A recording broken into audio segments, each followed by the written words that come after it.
Merci de vous informer sur Tchad 24 International. Mesdames, Messieurs, bonsoir et bienvenue aux 20h30. Les titres. Le 23 avril de chaque année, le monde célèbre la journée du livre, une façon de rendre hommage à cette richesse littéraire. Le Tchad n'est pas du reste. Le maire de la ville de N'Djamena, Senoussi Hassan Abdoulaye, et ses collaborateurs se sont rendus au marché de Dembé pour déguerpir les occupants des voies publiques conformément au communiqué daté du 11 avril dernier interdisant l'occupation des emprises et des espaces publics. Acte de bienfaisance et d'honnêteté de l'entrepreneur Saleh Moussa Haroun qui, ce 22 avril, a trouvé une somme de 28 500 francs CFA à Atron dans le 7e arrondissement de la ville de N'Djamena qu'il a restitué à son propriétaire. Vous l'entendrez dans ce journal. Bienvenue une fois de plus. Le Parti réformiste a animé un point de presse à son siège dans le 8e arrondissement, aspirant à une nouvelle réforme, un changement décent et une nouvelle génération. Le président national Yassine Abderrahim Sakine réaffirme son engagement absolu à œuvrer aux côtés du peuple marginalisé. Suivez.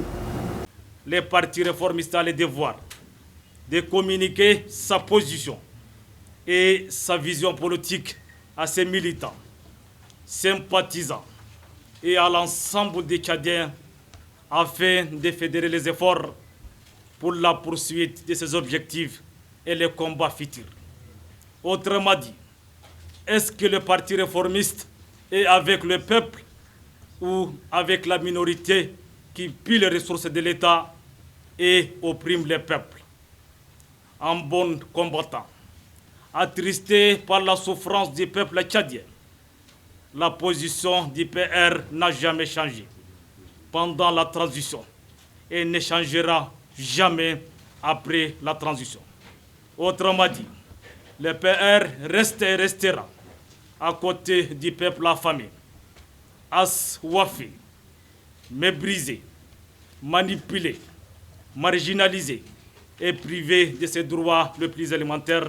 En tant que parti politique, nous lui disons qu'il y a une opposition au Tchad, à la tête de laquelle les partis réformistes. Et même si tous les anciens partis politiques sont devenus de la majorité, le PR seul va assumer sa responsabilité devant l'histoire et devant la nation.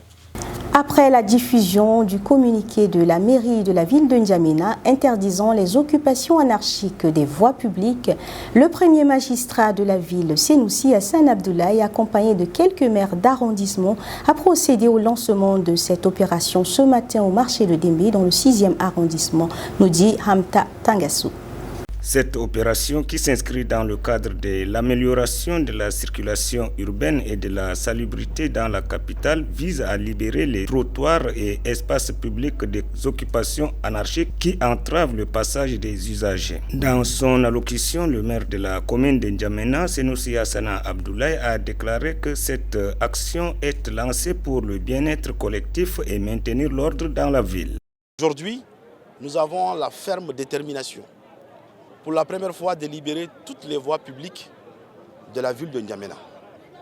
Tous les services de l'État sont mobilisés. Nous bénéficions également de l'appui du gouvernement, des plus hautes autorités, mais également de la compréhension de l'ensemble de nos citoyens, des populations de la ville de N'Djamena. Alors je le disais, c'est une grande opération d'envergure et c'est pour la première fois que nous lançons justement cette opération à partir de Dembé. Et cette rue que nous occupons actuellement, c'est pour la première fois qu'elle est vraiment dégagée. C'est une opération qui vise à justement libérer les voies publiques parce qu'il s'agit d'une mission régalienne de la mairie centrale. Elle vise également à rétablir l'ordre au niveau de la ville, l'ordre public, mais également faire respecter l'autorité de l'État. Je le disais, nous avons souvent reculé, maintenant il est temps que le désordre urbain cesse, que l'autorité publique soit respectée. Et l'opération de dégagement des rues ne vise pas seulement à emmerder le monde, elle vise à aérer les espaces, elle vise à libérer les voies pour que tous nos citoyens puissent circuler librement. Le choix du marché de Dembé pour cette opération de déguerpissement est significatif. Cette halle, l'une des plus fréquentées de la capitale, est souvent sujette à des encombrements, occupations illicites et d'immondices. Des équipes techniques appuyées par les forces de l'ordre et des agents municipaux ont ainsi procédé à la libération de ces voies encombrées. Les propriétaires des installations anarchiques ont jusqu'au 30 de ce mois pour démolir, a laissé entendre le maire. Cette campagne s'étendra dans les différents arrondissements de la ville afin de donner à N'Djamena l'image de capitale propre et organisée. La délégation du ministère des Transports, conduite par le directeur général du Conseil des chargeurs du Tchad, Hamid Djimino Diouma, a quitté le Mayo-Kébi Est ce mardi et est arrivé à Moundou, chef-lieu de la province du Logone occidental. Bilan de ce deuxième jour de déplacement avec Ngakutu Mathurin Naïra et Oumar Brahim. Ce matin, avant de quitter Bangor, la délégation mixte, notamment le ministère des Transports, la douane tchadienne, du port Synthèse du Cameroun, de la Gendarmerie nationale et du Bureau national du fret terrestre, a visité le tout nouveau pont reliant Bangor à Yagua, une ville camerounaise. Les premières impressions sont très positives car, selon les sources locales, les deux premiers ministres, celui du Tchad et son homologue camerounais, procéderont conjointement à l'inauguration de ce pont, tant attendu le 28 avril prochain. En dépit des plaintes, la réception du pont de Yagua représente une avancée significative dans le projet d'infrastructure et de développement économique. La délégation s'est ensuite rendue au poste de contrôle de Djouman. Là-bas, certains conducteurs de poids lourds ont exprimé leurs préoccupations concernant les tracasseries routières fréquentes au niveau du pont de contrôle de Kilo. Monsieur Tianon Augustin, chef de la grande mobile de la protection routière nationale dans la zone sud, a partagé ses doléances en ces termes. Nous rencontrons des difficultés pour rendre effective cette mission qui nous ont assignée, surtout du côté des moyens de transport. Notre moyen de transport ne nous permet pas d'effectuer normalement notre mission comme il se doit. Les roues sont usées, et le moteur ça ne tient pas, c'est ça que... D'une manière à marcher, ça et là, qu'on peut dire qu'on a des difficultés et encore sous-effectifs. Et nous effectuons des missions avec les moyens de bord. Nous, on n'a pas de primes depuis un certain temps. Et nos agents, vraiment, ils se peinent vraiment pour qu'on puisse vraiment relever ces défis qui est le patrimoine routier, le patrimoine national, notre patrimoine commun qu'on devrait préserver normalement. Mais si nous sommes manqués de ces moyens, on ne pouvait pas effectuer vraiment cette mission qui nous ont achetés. Selon Augustin, il ne s'agit pas uniquement de logistique. Plusieurs projets d'infrastructure sont en cours, nécessitant un renforcement des effectifs pour garantir la sécurité routière. À l'arrivée au poste de contrôle de Deli, une localité située à 18 km de Moundou, les douaniers présents à ce poste ont détalé apparemment pour éviter d'éventuels problèmes. Des témoignages indiquent que ces agents pourraient exercer des activités illégales dans cette zone. Le périple s'est poursuivi et la délégation est arrivée à Moundou où elle a été accueillie par le secrétaire général représentant le délégué général de gouvernement. Dans les locaux du gouvernorat de la région, Hamid Djimino Diouma, directeur général du Conseil des chargeurs du Tchad, a échangé avec les autorités et avec les opérateurs économiques en mettant l'accent sur l'importance de la fluidité des transports. Cette rencontre a permis aux participants d'exprimer leur désarroi quant au manque d'infrastructures et d'autres nécessités à Koutéré, qui occasionnent parfois des accidents. Tout le long des postes routiers, Hamid Djimino Diouma a longuement échangé avec des conducteurs de poids lourds concernant la surcharge des camions. Ces poids transportés au détriment des textes en vigueur sont la cause de la destruction de voies publiques dont la construction coûte plusieurs milliards à l'État tchadien. La mission du Conseil des chargeurs du Tchad reste noble, concilier les contrôleurs et les transporteurs pour une unicité d'action pour le sort du secteur économique au Tchad. Ce mercredi, Hamid Djimino Diouma et son équipe mettront le cap sur Koutéré, à la frontière entre le Tchad et le Cameroun. Ngakutu Mathurin, Oumar Brahim pour Tchad 24 International et N'Djamena 24 FM. Le 22 avril, l'entrepreneur Saleh Moussa Haroun a découvert un montant de 28 500 000 francs CFA sur le sol à Atron, dans le 7e arrondissement de la ville de N'Djamena. Il a remis cette somme à son propriétaire. Il encourage toute personne qui pourrait trouver des biens appartenant à autrui à suivre son exemple en agissant avec honnêteté et intégrité, motivé par la crainte de Dieu. Il a partagé son expérience philanthropique lors d'une interview accordée à Pafindion Réomer. Hier, c'est un jour mardi, environ de 15h40. Moi, j'étais au marché à Tron. Il y a une alimentation comme ça. Comme j'ai pris une Coca-Cola et une Otangi Vitaline. Dès quand je sors à l'alimentation, j'ai garé un peu mon véhicule. J'ai vu une panier. À hauteur, j'ai enregistré le panier. Et malheureusement, je suis mis dans le véhicule et j'étais entendu d'ici de quelques minutes comme ça, pas plus de 20 minutes. Et personne qui m'est arrivé, il dit j'ai perdu quelque chose. J'ai pris l'argent, je suis parti à la maison.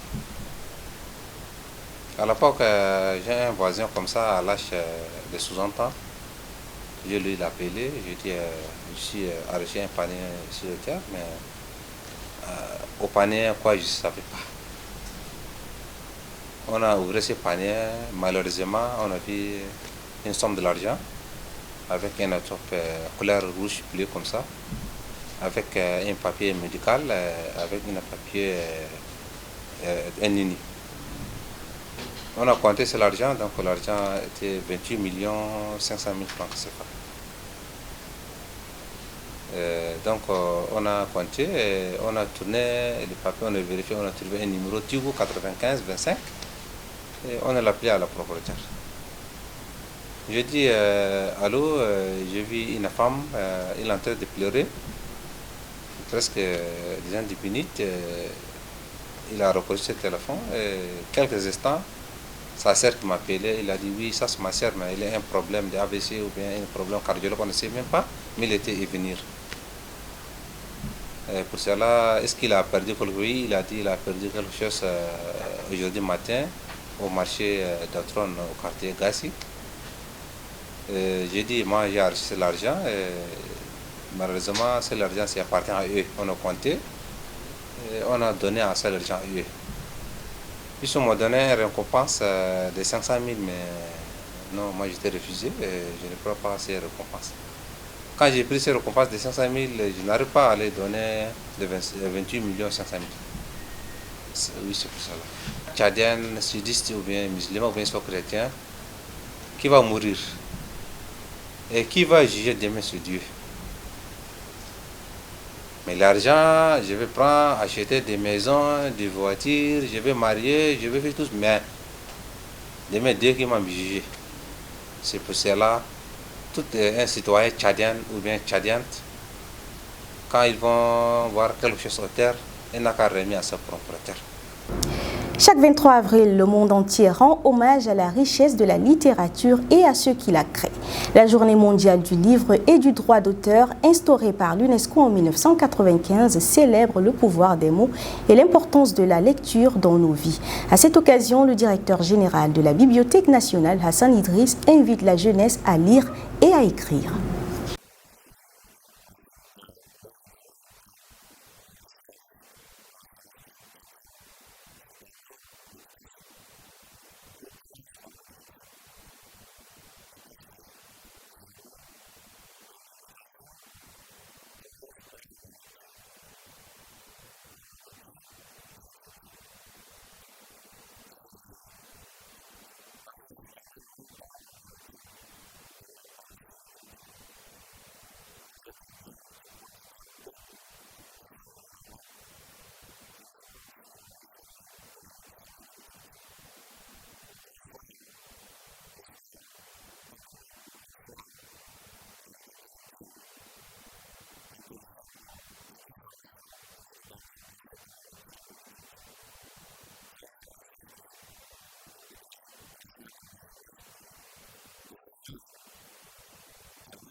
La 10e édition de la campagne de promotion du livre et de la lecture ICRA a été lancée ce mercredi 23 avril 2025 à la Bibliothèque nationale. Cet événement culturel vise à mobiliser le public et les acteurs de la chaîne du livre afin d'inciter la jeunesse à aimer la lecture, nous dit Assiyam Kandiara.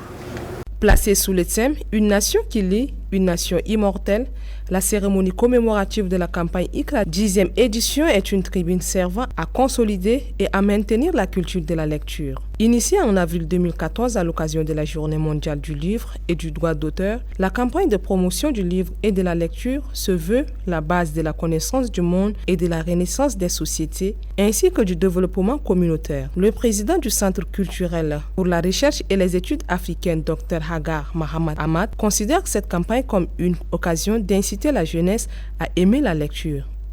Cette campagne a commencé il y a 10 ans, compte tenu de l'importance des lectures et aussi les livres dans la vie des nations. Il n'y a pas une nation vivante et immortelle sans lecture, sans donner une importance capitale à un livre. Une campagne très importante et compte tenu de l'analphabétisme qui règne dans notre pays, qui a eu un retard à cause de la longue guerre et des conflits qui a entravé l'avancement de notre pays dans ce sens. Pour confronter ces problèmes, on doit lire, on doit amener le livre, on doit pousser les jeunes pour écrire, mener des recherches au fond sur la vie du Tchad et le Tchadien.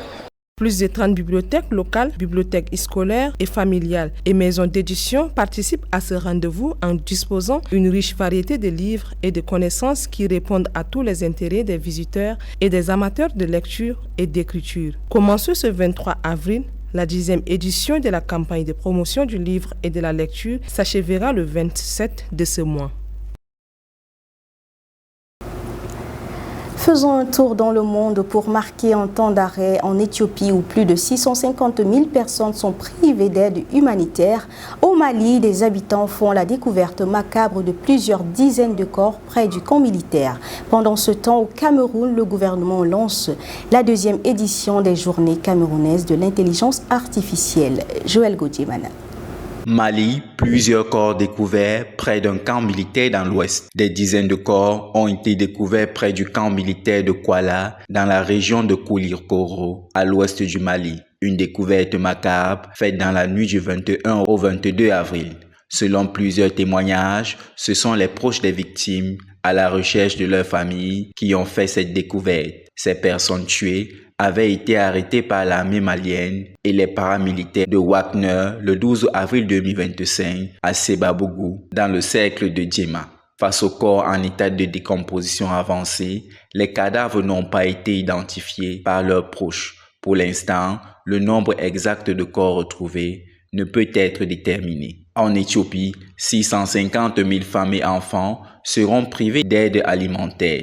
Faute de l'aide internationale, le Programme alimentaire mondial a annoncé mardi 22 avril devoir interrompre en mai l'aide en Éthiopie pour 650 000 femmes et enfants souffrant de malnutrition. Selon un rapport publié la semaine dernière par l'Organisation de coopération et de développement économique, l'aide internationale fournie par les donneurs publics a diminué de 7,1% en termes réels par rapport à 2023. Il est donc difficile pour le PAM de continuer à soutenir ces milliers de personnes en besoin. Il est confronté à un défi de financement de 222 millions de dollars entre avril et septembre 2025. Environ 3,6 millions de personnes pourraient perdre l'accès à une aide alimentaire et nutritionnelle vitale dans les semaines à venir si le PAM ne reçoit pas les financements dont il a besoin.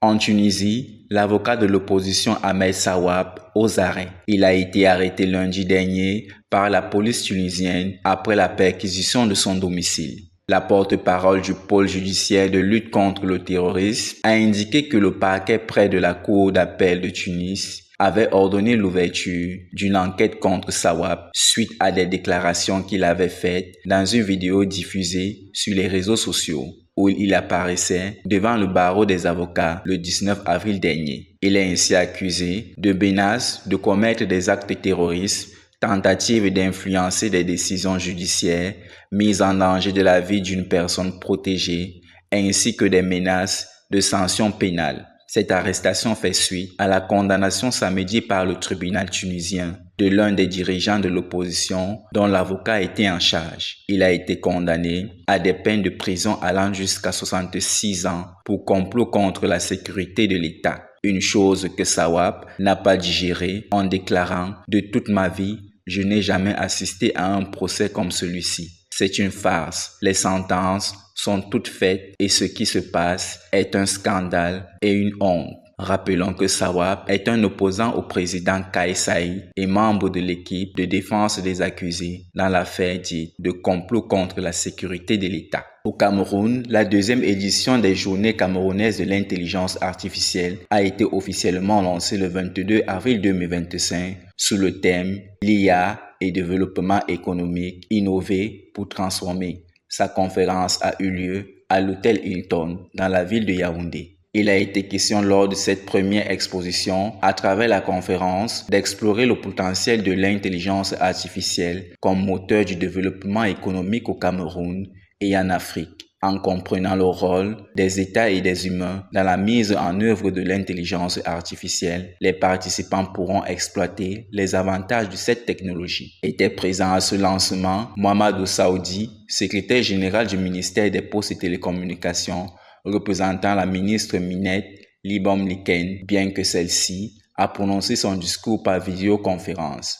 Lors de la conférence tenue le 22 avril, plusieurs intervenants ont présenté le développement de l'intelligence artificielle pour de meilleures innovations. Les conférences se poursuivent ce jour à l'École nationale supérieure polytechnique de Yaoundé. Le professeur Ebenezer John Mollet a prononcé le discours inaugural mettant l'accent sur le rôle de l'État dans la mise en œuvre de l'intelligence artificielle. Il a d'ailleurs souligné que l'intelligence artificielle est un produit fabriqué par l'homme, nécessitant une programmation et une correction humaine. C'est pourquoi il exhorte les citoyens à cesser de considérer l'intelligence artificielle comme un outil qui, un jour, surpassera l'intelligence humaine. L'intelligence artificielle doit plutôt être considérée comme un outil nécessitant une supervision humaine. Il n'y a donc aucune raison de craindre son évolution. Voilà, c'est tout pour cette édition. Merci à vous de l'avoir suivi. Très bonne suite des programmes sur Tchad 24 International.